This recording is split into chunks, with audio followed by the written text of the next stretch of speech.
미국이 동남아에 복귀하면서 기존 질서의 힘의 균열이 발생했기 때문에 발생한 사건이라고 보시면 되겠습니다. 미중이 힘겨루기로 판이 흔들리자 양국이 모두 이 기회에 해묵은 갈등을 해결해 보자라는 과감한 생각을 할 수 있는 공간이 생긴 거죠. 결론적으로 이번 사태는 네, 반갑습니다. 저는 20년 이상 세계사, 각 나라 역사, 국제 정세를 연구한 김시열입니다. 지중해 전쟁사라는 역사책을 저술했고 오프라인에서는 다양한 기관에서 관련 강의를 하고 있는데 최근에는 몇몇 유튜브 채널에 출연하기 시작했고요. 떠먹여주는 TV 채널에서 다시 불러주셔서 대단히 영광스럽게 생각합니다. 태국 캄보디아 갈등의 역사적 배경은 무엇인가요? 두 나라 관계는 한마디로 천년의 라이벌이다 이렇게 볼 수가 있겠습니다. 과거에 캄보디아는 크메르 제국이라는 이름으로 동남아를 지배했었는데 이후에 이제 태국의 시암 왕국이 강성해지면서 크메르 수도를 함락한 적이 있거든요. 그리고 이제 이런 과정이 정복과 피정복의 앙금이 깊어졌다 이렇게 볼 수가 있겠습니다. 현대에는 프레아 비어 사원 문제가 결정적인데요. 식민 시절 프랑스의 지도에서 그 사원이 캄보디아 땅으로 표기가 되거든요. 그런데 태국은 산능선 기준으로 자연국경 원칙이라고 하면서 자기 땅을 주장합니다. 결국 국제사법재판소에서 캄보디아 손을 들어주게 됐거든요. 그러면서 이제 갈등이 지속되는 겁니다. 결정적으로는 2008년에 캄보디아가 단독으로 이 사원을 유네스코 문화유산으로 등재를 하면서 갈등이 지속이 됐습니다. 군사적 충돌까지 일어나게 됐죠. 그러니까 이제 종합해보면 이번 사태 같은 경우는 이런 역사적인 자존심 싸움하고 식민시대의 그 국경 분쟁 그리고 양국 국내 정치 상황이 얽혀있는 그런 복합적 문제다 이렇게 정리할 수 있겠습니다. 그리고 이번 사태 같은 경우는 미국이 동남아에 복귀하면서 기존 질서의 힘의 균열이 발생했기 때문에 발생한 사건이라고 보시면 되겠습니다. 캄보디아나 태국 같은 경우 모두 그 막강한 그 중국의 영향력 하에 있는 친중 국가입니다. 그러니까 이 두 나라에 있어서는 중국이 일종의 안정판 역할을 해왔던 거죠. 그래서 양국 모두 과거에는 중국의 눈치를 봤습니다. 그런데 트럼프 행정부가 관세를 압박하기 시작하니까 그리고 동남아를 개입하면서 상황이 변동된 거죠. 특히 태국의 경우 같은 경우는 중국의 눈치만 바라볼 필요 없이 태국이 미국 카드를 손에 쥐게 됐다 이렇게 볼 수가 있겠습니다. 이렇게 미중이 힘겨루기로 판이 흔들리자 양국이 모두 이 기회에 해묵은 갈등을 해결해 보자라는 생각을 그런 과감한 생각을 할 수 있는 공간이 생긴 거죠. 결론적으로 이번 사태는 미중 패권 경쟁이 동남아의 기준 질서를 어떻게 흔들고 그 불안정성이 실제 군사 충돌로 이어질 수 있는지 보여주는 사례가 되겠습니다. 미중 패권 경쟁 속 태국 캄보디아의 전략적 위치는 무엇인가요? 한마디로 캄보디아는 중국의 창이라고 볼 수가 있고요. 태국은 동남아의 심장 역할을 하는 그런 국가입니다. 캄보디아는 완전한 친중 노선을 걷는 중국 입장에서는 전략적 교두보라고 볼 수가 있습니다. 중국에게 리암 해군 기지를 거점을 제공했기 때문에 이것을 통해서 중국은 미국의 해상 포위망을 뚫는 비수 같은 그런 기능을 하고 있다 이렇게 볼 수가 있고요. 그리고 캄보디아는 아세안 내에서 중국의 입장을 대변하는 그런 위치에 있으면서 그 미국의 외교적인 노력을 무력화시키는 역할을 하고 있습니다. 반면에 태국 같은 경우는 동남아 심장부에서 아슬아슬한 줄타기 외교를 하는 그런 균형자 역할을 하고 있다. 그리고 안보는 태국 같은 경우는 미국과 코브라 골드 훈련을 함께 하면서 동맹을 과시하고 있거든요. 근데 경제는 중국이 1대1로에 참여해서 막대한 이익을 챙기는 시기죠. 특히 그 말라카 해협을 대체 가능한 크라 운하 구상에 대해서 그런 잠재적 카드를 쥐고 양쪽 모두에게 그 자신의 전략적 가치를 극대화하고 있습니다. 결론적으로 캄보디아는 중국에 완전히 편승한 국가이고 태국은 균형자를 자처하면서 미중 경쟁을 자신의 이익을 위한 지렛대로 활용하고 있는 겁니다. 아세안과 국제사회는 어떤 역할을 할 수 있을까요? 이번 사태 해결 과정에서 한마디로 아세안이 그 중재의 명분을 가졌고 미국과 중국이 해결의 실리를 챙기는 그런 구도였다 이렇게 볼 수 있겠네요. 아세안 의장국이 말레이시아인데 이 말레이시아를 중심으로 신속히 대화의 장을 마련했습니다. 그리고 휴전을 이끌어내는데 기여를 했거든요. 하지만 아세안 같은 경우는 내정 불간섭 원칙이 있습니다. 그래서 강제력이 없으니까 합의를 지켜내는데 한계가 뚜렷하죠. 그래서 미얀마 사태에 이어서 만약에 아세안이 이번 분쟁에 실패하면 조직의 위상이 흔들릴 수 있는 그런 절박한 상황이라고 보시면 될 것 같습니다. 따라서 실질적인 해결사 역할은 결국 강대국들이었고요. 트럼프 같은 경우는 무역 연계라는 강력한 압박 카드를 신속히 구사해서 휴전을 결정적으로 이끌어냈고, 중국은 휴전 후에 그 후속 회의를 주선하거든요. 그러면서 안정적 중재자 역할을 자처했습니다. 이런 중국 방식은요, 그 미국의 거친 방식과 대비되는 겁니다. 자, 결국 아세안이 멍석을 깔면 실제 영향력은 미중이 행사하는 동남아의 분쟁 해결 현실을 그대로 보여준 사례다. 이렇게 정리할 수 있겠습니다. 이번 갈등이 경제 관광 무역에 미칠 파급 효과는? 자, 이번 충돌로 양국의 경제의 근간을 흔드는 경제 전쟁으로 이제 번지고 있다. 이렇게 보시면 될 것 같고요. 핵심적인 그 파급 효과는 국경 무역과 관광 산업의 직격탄을 받았습니다. 자, 국경이 폐쇄되면서 교육이 전면 중단됐고 각국은 여행 경보를 발령했거든요. 당연히 관광객이 끊겨버렸습니다. 그리고 코로나 이후에 겨우 살아나던 그 국경 무역과 관광 산업, 이 두 핵심 산업이 다시 붕괴 위기에 처해진 거죠. 자, 그리고 더 심각한 것은 장기적인 위험인데, 첫째로 공급망이 영구적으로 바뀔 수가 있습니다. 자, 캄보디아가 수입선을 만약 태국에서 베트남이나 중국으로 돌리면 태국은 중요 수출 시장을 통째로 잃게 됩니다. 그리고 둘째는 국가 신뢰도가 추락하게 되니까 외국인 투자가 끊길 가능성이 있죠. 그리고 불안한 지역으로 낙인이 찍히면 어떤 국제 기업도 선뜻 투자를 하지 않을 겁니다. 마지막으로 노동시장이 붕괴될 위험입니다. 자, 수십만 명의 캄보디아 노동자들이 만약에 태국을 떠나게 되면요, 태국은 극심한 인력난이 발생할 수밖에 없고, 캄보디아는 외화 수입 감소라는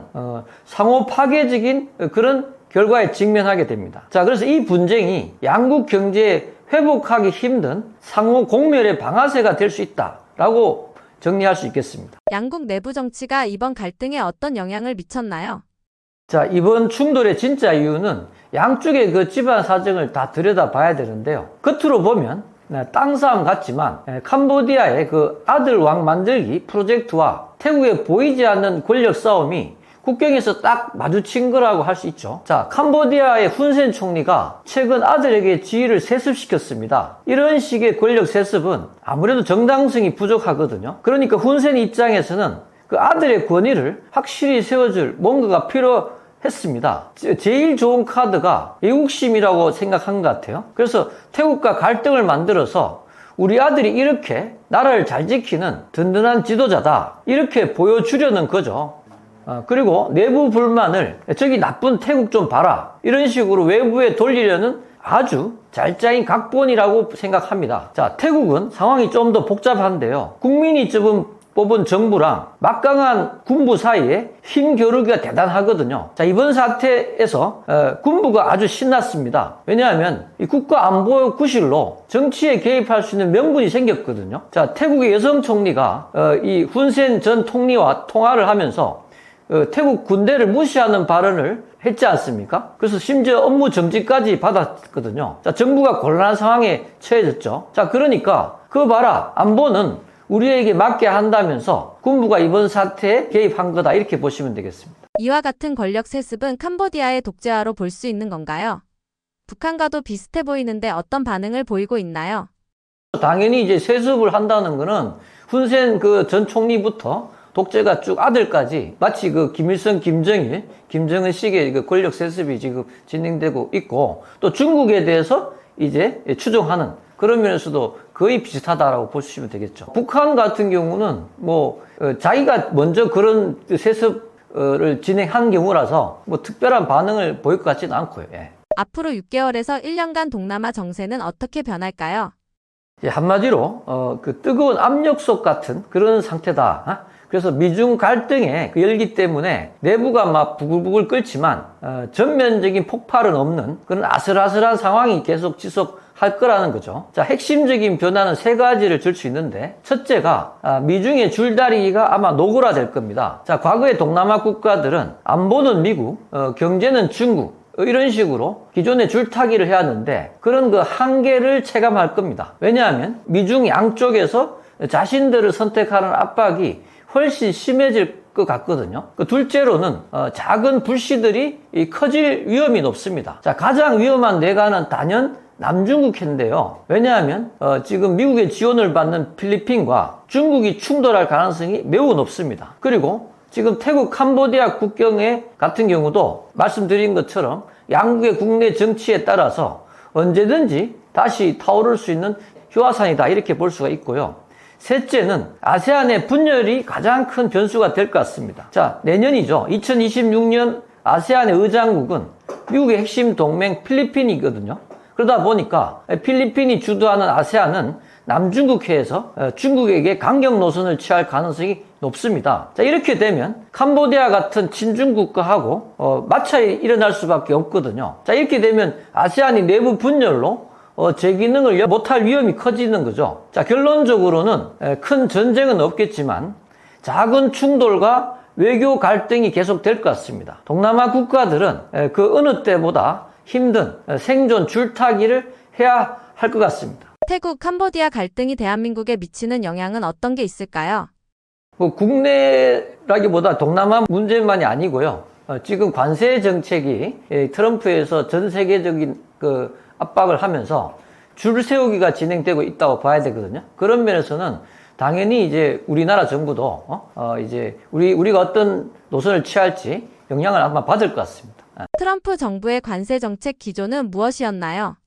한마디로 미중 식냉전의 경제적 선전포고였다라고 보시면 정확할 것 같습니다. 자, 빠르게 부상하는 중국을 미국이 더 이상 지켜보지만 않겠다는 신호죠. 단순한 그 경제 논리가 아니고 국제 정치학에서 말하는 세력 균형 관점에서 접근하셔야 됩니다. 그렇게 하면 그 의도가 명확히 보이거든요.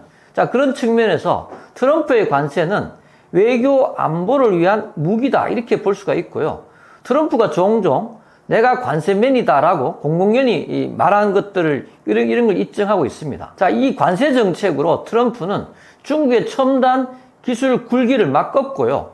동맹국들에게 관세로 사실상 방미 분담금을 받는 셈입니다. 자, 관세를 한번 잘 보시면 이 상대 국가는 관세를 이제 부과가 되지만 미국은 관세를 내지 않지 않습니까? 그러니까 이제 이것이 상호 관세라기보다는 사실은 일종의 그 세계의 국가들을 향해서 미국이 세금을 거두는 그런 개념이라고 보셔도 될 것 같습니다.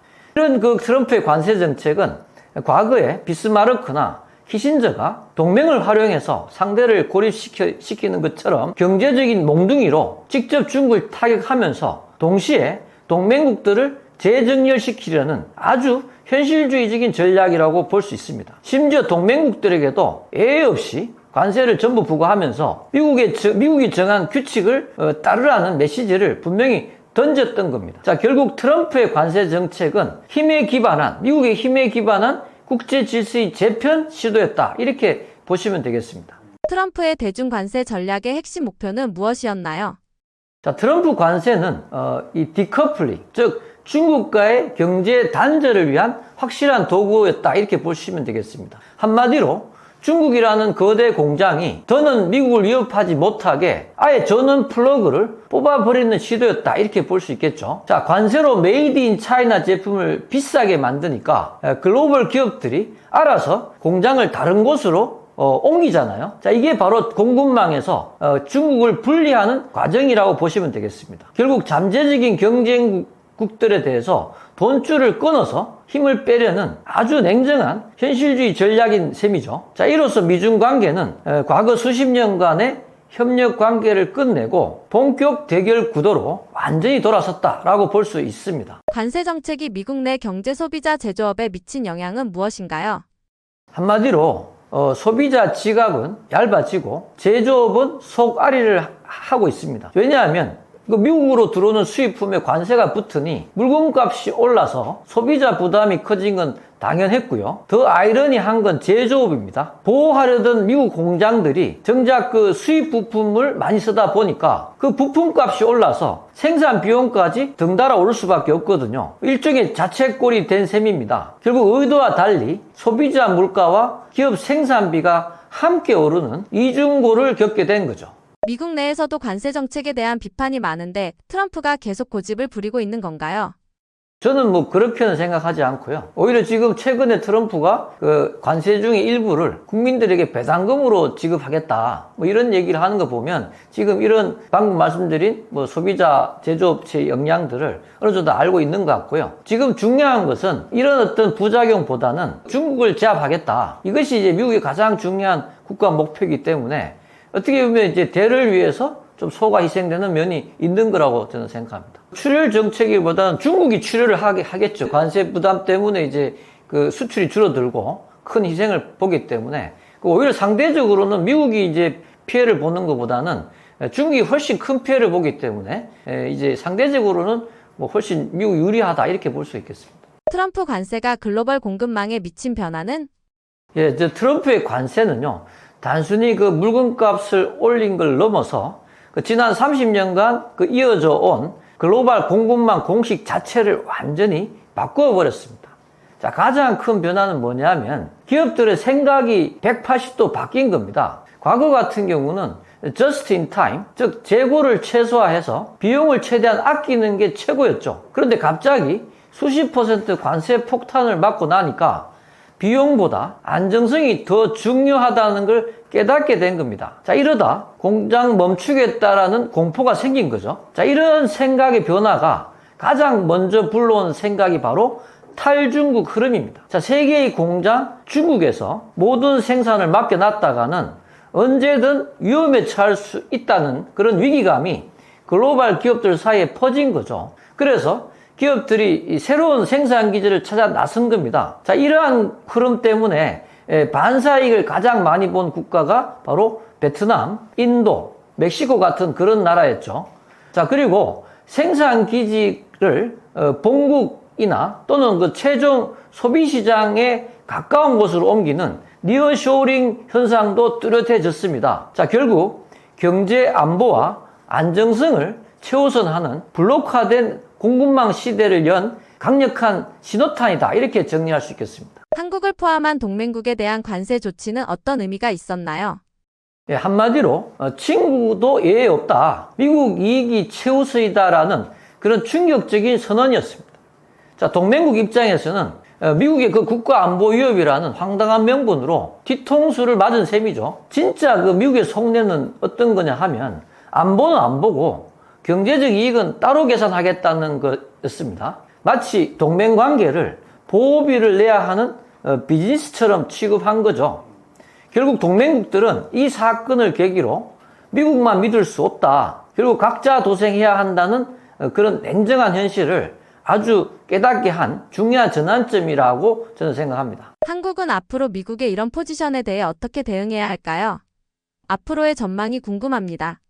이제 미국이라는 나라가 이 전 세계적인 어떤 정책을 펼치고 있기 때문에 우리 같은 경우는 우리는 이제 사실 이 한반도의 지정학적 위치를 보면 단독 생존이 불가능하거든요. 그래서 어떤 경우라도 한미 동맹을 단단하고 튼튼하게 만들면서 진행하는 것을 대원칙으로 하면서 국가 정책을 집행해 나가야 된다 이렇게 생각하고 있습니다. 관세 정책은 아주 오랫동안 지속될 것 같습니다. 왜냐하면 이것이 단순히 이제 경제적인 충돌이라기보다는 중국을 완벽하게 제압할 수 있는, 그래서 경제적 디커플링이 완전히 이루어질 때까지 저는 꾸준히 진행될 거라고 저는 생각하는 사람입니다. 러우 전쟁의 현재 전환과 주요 변화를 어떻게 보시나요?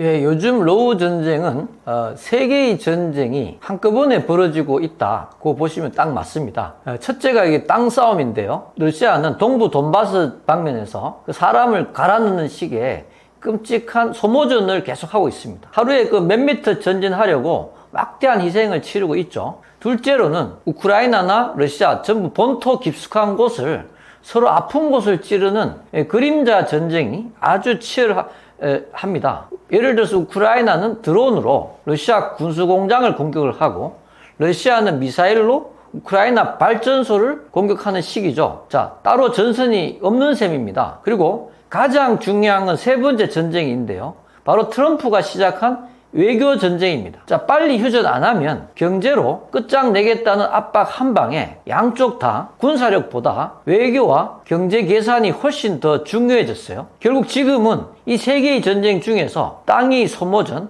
본토를 겨눈 그림자 전쟁, 트럼프 외교 전쟁 중에서 어디가 먼저 무너지느냐, 그런 싸움이 된 겁니다.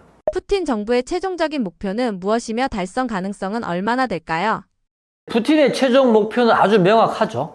최소한 지금 점령한 우크라이나 동남부 땅을 굳히고 우크라이나가 나토를 가입하지 못하게 막는 게 러시아로서는 생존을 위한 최소 목표라고 생각하고 있고요. 여기서 더 나아가 우크라이나를 힘을 못 쓰는 속국으로 만들고 세계 질서의 새 판을 짜는 게 푸틴의 최대의 꿈이다, 이렇게 볼 수 있습니다. 그러나 결론을 말씀드린다면 이러한 그 푸틴의 생각은 달성하기가 불가능해졌다. 자, 최대의 꿈은 고사하고 최소 목표 달성도 위태로워졌다라고 저는 생각합니다. 왜냐하면 지금 그 트럼프가 벌이고 있는 2차 제재 카드 때문입니다. 이 카드는 러시아의 마지막 경제적 뒷배인 중국의 숨통까지 겨누고 있거든요. 자, 자기 경제가 너무나 힘든 중국으로서는 러시아 돕자고 미국과 맞서다가 세계 경제에서 퇴출당하는 그런 위험을 감수할 수는 없는 상황입니다. 결국 푸틴이 기댈 곳은 군사력이 아닌 외교력 뿐이죠. 자, 그래서 이러한 그 미국 경제의 폭탄이 터지기 전에 협상 테이블에서 얼마라도 건져야 하는 그런 데미지 컨트롤 국면으로 완전히 바뀐 거죠. 자, 과거 전장의 장군 푸틴이 아니라 현재는 협상가 푸틴의 능력이 시험대에 오른 셈입니다. 러시아는 이번 전쟁으로 원하는 바를 못 얻었다고 보시나요?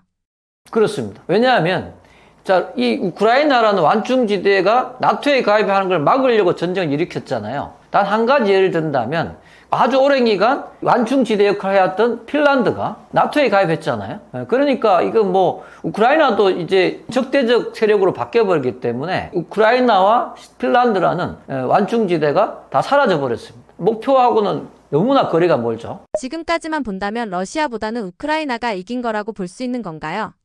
전쟁에서 이기고 지는 게 중요한 게 아니고 그 목적 달성을 얼마나 했느냐, 실패했느냐를 봐야 되거든요. 그리고 우크라이나 같은 경우는 사실은 아이러니하게도 이제 이 민족의 그 역사는 오래됐지만 국가를 만든 지는 30년밖에 되지 않거든요. 그리고 우리 대한민국도 한국 전쟁을 통해서 지금 대한민국이라는 그 아이덴티티가 만들어졌는데 이번에 우크라이나 민족은 이번 러우 전쟁을 통해서 제대로 된 국가를 아마 처음 만들어 보는 겁니다. 그리고 이제 아마 그 러시아 적대적인 관계로 돌아서면서 유럽 쪽으로 아마 장기적으로는 편입될 것 같아요. 그런 면에서 보면 우크라이나 입장은 크게 뭐 잘못됐다고 저는 생각하지 않습니다. 앞으로 우크라이나는 유럽에 편입되고 반대로 러시아는 고립될 것을 걱정해야 하는 상황인가요?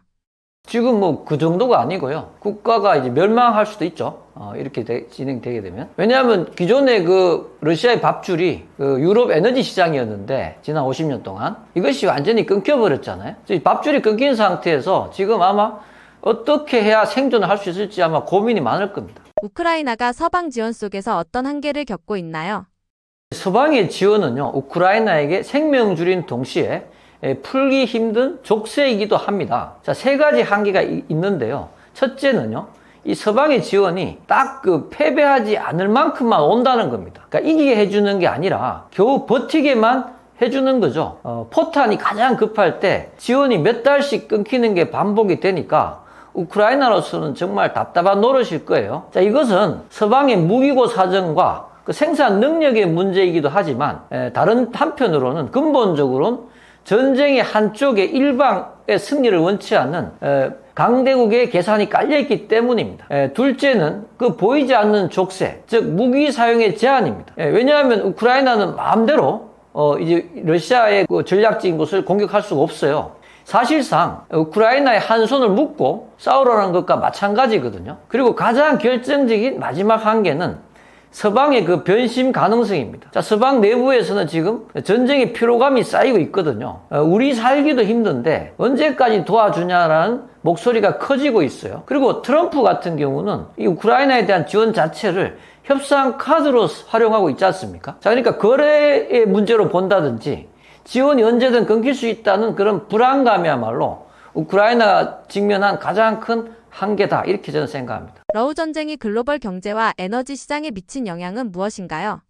이 전쟁은요, 한마디로 세계화 시대를 끝내고 세계 경제와 에너지 지도를 완전히 찢어 새로 그린 사건입니다. 가장 큰 변화는 세계 경제의 영역이 세 조각으로 분열된 겁니다. 자, 첫째는 미국 중심의 서방이 있겠죠. 그리고 두 번째는 중로에 중국, 러시아의 도전자 그룹이 있을 수 있고, 그 다음 세 번째는 인도처럼 양쪽의 그 실리를 다 챙기는 줄타기 그룹이 있죠. 그리고 세계 에너지 시장은 아예 지도가 바뀌었습니다. 자, 유럽은 50년 넘게 의존해온 러시아 에너지와 완전히 이혼을 한 겁니다. 그 빈자리를 미국산 LNG와 신재생 에너지로 채우고 있거든요. 자, 그러니까 당연히 러시아의 석유가스는 과거와 달리 유럽이 아닌 중국과 인도로 방향을 틀었죠. 자, 러우 전쟁 후의 전망을 해본다면요, 최종적인 결과는 러시아의 그 밥줄을 회복시킨다는 측면에서 미국이 지지하는 조건으로 러시아와 한국, 일본을 잇는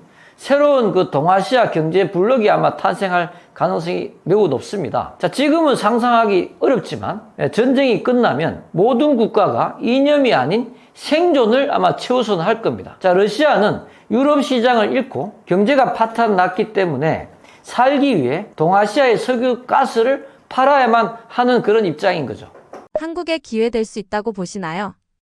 예, 뒤에서 아마 질문에 답변이 나올 텐데요. 러시아가 유럽 시장을 대체할 동아 시장을 확보하기 위해서는 가장 중요한 게 그 시베리아 러시아 가스관, 철도가 북한을 거쳐서 부산까지 아마 가야 될 겁니다. 그런 상황이 벌어진다면 우리로서는 엄청난 기회의 장이 열린 거죠. 자, 이런 상황이 이제 직면했을 때 미국은 어느 하나를 선택해야 합니다. 한편으로는 러시아를 지금처럼 계속 눌러서 중국의 속국으로 만들 것인가, 아니면 러시아의 숨쉴 공간을 열어줘서 중국으로부터 떼어낼 것인가. 자, 아마 현실주의적인 미국의 대통령 트럼프 같은 지도자는 당연히 저는 후자를 선택할 거라고 보고 있습니다. 자, 왜냐하면 그렇게 하지 않는다면 중국에다가 러시아의 그 막대한 자원까지 넘겨주는 최악의 악수를 두는 셈이기 때문입니다.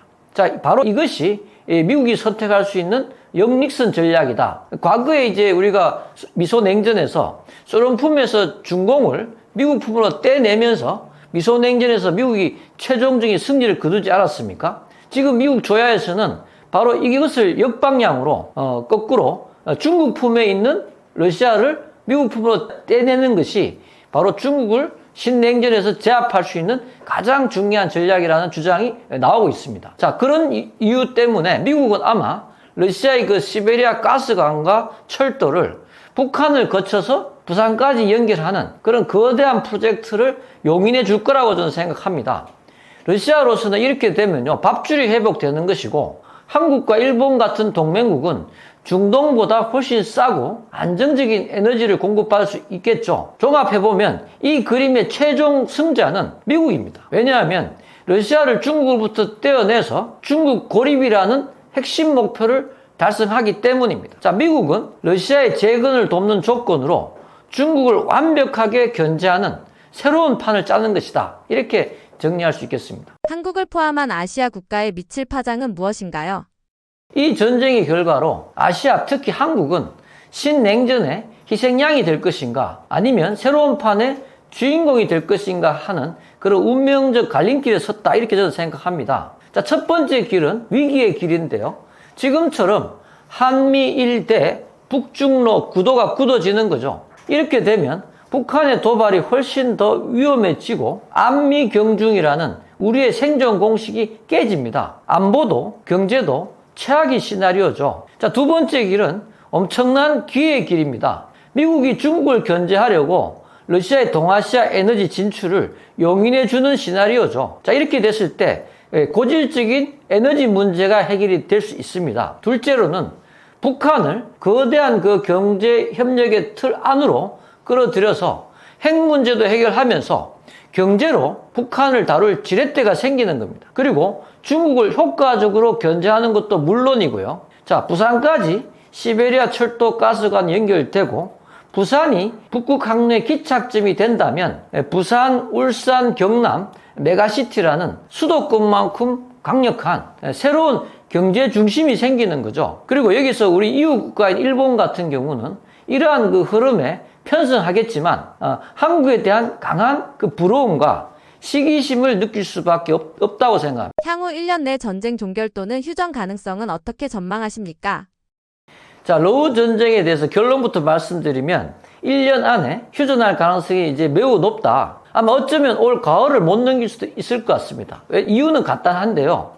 자, 트럼프가 경제 핵폭탄급인 세컨드리 제재 카드를 꺼내 들고 푸틴을 벼랑 끝으로 몰았기 때문입니다. 자, 휴전을 안 하면 러시아와 거래하는 모든 나라까지 박살내겠다는 노골적인 협박이죠. 자, 푸틴이 자존심 때문에 버티지만 이건 오래 가기 힘듭니다. 최근에 푸틴의 그 다음에 대통령이 중간에 한번 대통령이 된 그 드미트리 메드베네프가 이렇게 이 세컨드리 제재를 하는 것은 미국과 러시아의 전쟁에 대한 최후 통첩이다라는 얘기까지 했거든요. 근데 트럼프가 그 얘기를 듣고 그런 일이 일어나면 안 되니까 미국의 핵잠수함 2대를 러시아 부근으로 파견 명령을 내려버립니다. 자, 이런 식으로 진행이 되고 있어요.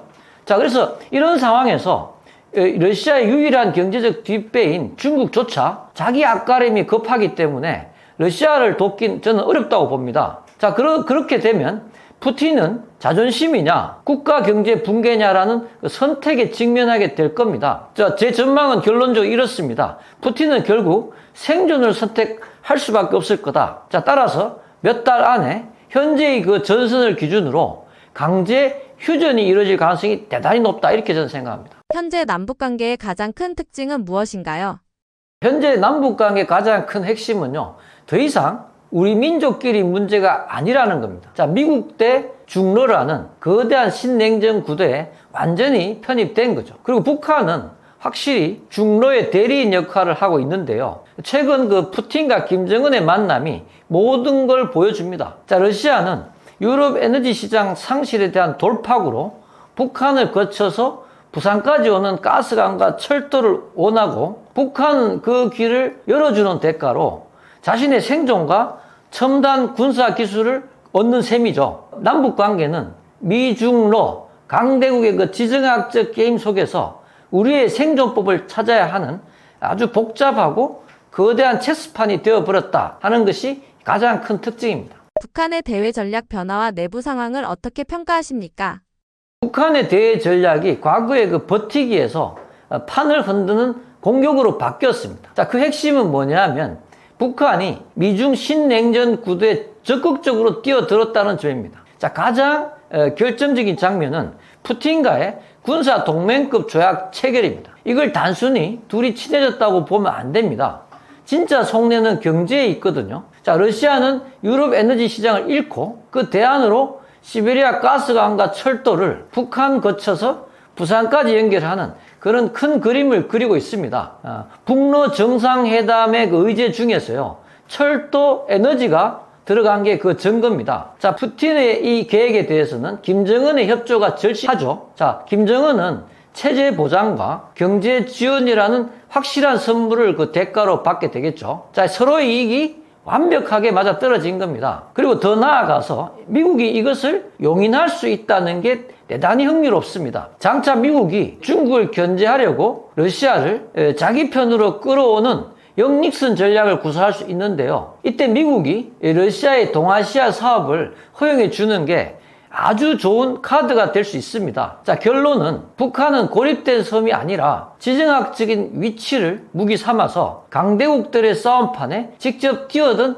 키 플레이어가 되려고 하는 거죠. 자, 한반도가 미중의 패권 경쟁에 가장 뜨거운 현장이 되어가고 있다는 뜻입니다. 자, 북한 경제 같은 경우는 러시아와의 그 군사적 결탁을 통해서 국가 경제와 군수산업이라는 한쪽 날개짓을 하고 있는 형국입니다. 이것이 김정은 정권이 대외적으로 강경한 태도를 유지할 수 있는 자신감의 원천이 되었고요. 하지만 다른 한쪽 날개인 민간 경제와 주민들의 삶은 국가 통제 강화와 자원의 군수산업 집중으로 더 큰 어려움에 봉착되는 그런 모순적 상황입니다. 이런 두 얼굴의 경제는 단기적으로는 정권 유지가 가능하겠지만 장기적으로는 내부의 불안정성을 키우는 시한폭탄과도 같다. 이렇게 볼 수 있겠습니다. 북한의 대외 전략 변화와 내부 상황을 어떻게 평가하십니까? 남북과 북미 관계의 판을 움직이는 두 축은요, 미국과 중국입니다. 이들의 역할은요, 한마디로 미국은 원칙의 보안관, 중국은 현실의 후원자라고 말씀드릴 수 있겠습니다. 자, 미국 입장은 한미 동맹을 통해서 한국에 확장 억제라는 방패를 제공하는 동시에 북한에 대한 제재와 한미일 공조로 북한의 완전한 비핵화를 압박하는 그런 칼을 겨눈다고 볼 수 있습니다. 미국 자신들이 만든 비핵화와 동맹체제라는 그런 규칙을 고수하는 거죠. 반면에 중국은 현실의 후원자로서 북한의 정권의 안정을 채워서 나는 그런 나라입니다. 그러니까 중국은 겉으로는 북한 도발을 비판하면서도 뒤로는 식량과 유류를 공격하면서 북한에 대한 제재를 무력화시켜 버립니다. 이것은 북한을 미국의 영향력을 막는 전략적인 완충지대로 보기 때문입니다. 결국 한반도 정세는요, 이 두 강대국의 힘 겨루기에 좌우되거든요. 자, 미국이 원칙을 내세워서 압박을 하면 중국은 현실을 지키기 위해서 북한을 감싸고 북한이라는 완충지대를 유지하려고 합니다. 자, 북한은 이 틈을 이용해서 생존하고 있죠. 자, 이런 구조 속에서는 남북 독자 문제 해결이라는 그런 접근 방식은 근본적인 한계가 명확합니다. 북한의 핵미사일 개발이 한반도 안보에 미치는 위협은? 북한의 핵 위협의 성격이 완전히 변했습니다. 이제는 단순한 협상용 카드가 아니고 실제 사용을 상정한 실전용 무기가 되었다는 점이 핵심입니다. 과거의 위협은 어떻게 했냐면 미국의 본토를 겨냥하는 장거리 저격총 같았다면 지금은 남한 전역을 겨냥한 소형화된 전술핵, 우리에게 직접 겨누어진 수류탄과 권총이 된 셈이죠. 자, 더 심각한 것은 핵무력 정책을 법제화해갖고 그 핵무기의 사용 문턱을 극단적으로 낮춘 점입니다. 과거 같으면 우리가 맞으면 쏘겠다는 그런 방어적 개념이었는데 북한의 국가의 전략적 이익이 침해될 것 같으면 먼저 쏘겠다는 선제 공격 개념으로 바뀌었죠. 자, 이런 군사적 위협의 진짜 목표는 한미 동맹 파괴라는 정치적 목적이라고 저는 생각을 합니다. 자, 결론적으로 북한 핵 미사일은 한반도 전체를 상시적인 핵 전쟁 위협 아래 두었다고 볼 수가 있고, 이러한 핵 위협은 우리 안보와 일상을 짓누르는 아주 무거운 현실이 된 거죠. 한국 정부가 취할 수 있는 대북 전략은 무엇일까요? 우리에게 필요한 대북 전략은요, 두 손 전략으로 요약이 됩니다. 자, 한 손에는 강력한 검을 가지고 다른 손에는 올리브 가지를 들고 이 모든 걸 냉정한 머리로 지휘를 해야 합니다. 자, 첫째 검은 압도적인 억제력입니다. 한국형 삼축체계 고도화를 해서 북한 정권의 도발은 곧 정권의 종말이라는 것을 북한에게 각인시키고 미국과의 핵 협의 그룹을 통해서 한미 확장 억제가, 즉 핵 보복이 되겠죠. 이것이 실제로 작동하는 시스템임을 상시적으로 증명해야 합니다. 그리고 둘째, 올리브 가지는 위기 관리를 위한 외교적 공간이라고 볼 수 있겠습니다. 자, 대화의 문은 열어두되 문턱은 낮추지 않는다라는 원칙 아래서 비핵화 진전 없이는 대규모 지원이 없다는 그런 원칙이 있는 대화를 추구해야 합니다. 이는 국제사회의 지지를 확보하는 길이기도 하죠. 자, 이 모든 걸 지휘하는 냉정한 머리는 굳건한 한미 공조, 그리고 북한의 이간 체계도 흔들리지 않도록 모든 대북 정책을 미국과 긴밀히 조율해야 합니다. 결론적으로 대북 전략은 강하면서도 유연한 지혜가 필요한 시점이다 라고 볼 수 있겠습니다. 향후 1년간 남북관계와 한반도 정세 전망은? 지금부터는 좀 너무 과감하지만 현실적 가능성에 기반을 둔 미래 전망을 해보겠습니다. 자, 우리에게는 너무나 중요한 문제이니까요. 조만간 러우 전쟁이 휴전이 된다면 아마 트럼프는 중국과의 대결에 집중할 겁니다. 이를 위해서 닉슨 전략을 구사할 가능성이 높거든요. 그 대가로 러시아에게 유럽 대신 동아시아 에너지 시장을 열어주는 거죠. 자, 그 핵심은 바로 시베리아 가스관과 철도를 북한을 거쳐서 부산까지 연결시키는 겁니다. 이 거대한 계획은 남북한의 동의가 필요하기 때문에 자, 과거 2022년경에 논의된 북한 핵포기 종전선언 담대한 구상 이런 패키지 딜하고 자연스럽게 아마 연결될 겁니다. 이 합의는 아마 종전선언과 북미연락사무소 개설, 남북철도로 이어지겠죠. 자, 이러한 오래된 정전체제가 끝나면서 유엔사령부도 해체 수순을 밟겠지만 그러나 주한미군은 아마 한미동맹에 따라서 계속 주둔할 겁니다. 장기적으로 한반도는 유라시아와 태평양을 잇는 물류와 에너지 허브로 도약할 그런 잠재력을 갖게 됩니다. 이 과정에서 가장 큰 피해자라고 볼 수 있는 중국이 아마 거세게 반발하겠지만 내부의 그 경제 위기와 미국의 압박으로 인해서 그 반발은 성공하기 어려울 겁니다. 자, 결국 핵심은 북한의 선택이거든요. 자, 북한 입장에서 보면 침몰하는 중국과 운명을 함께 할 수 없고 미국과 러시아의 압박을 견디기도 어렵습니다. 자, 이것은 거의 외통수 상황인데요. 김정은과 지도부는 과연 어떤 선택을 할까요? 저는 구한말에 조선의 고종과 대신들의 체제 매각 사례가 생각이 납니다. 자, 주체사상 국가라는 명분을 지키다가 공멸하는 대신 체제의 문을 여는 데 동의를 하고 그 대가로 안전과 천문학적인 재산을 보장받는 아마 역사상 가장 큰 거래에 나설 수 있을 겁니다. 물론 영화 같은 이야기고 지나치게 과감한 분석일 수 있습니다.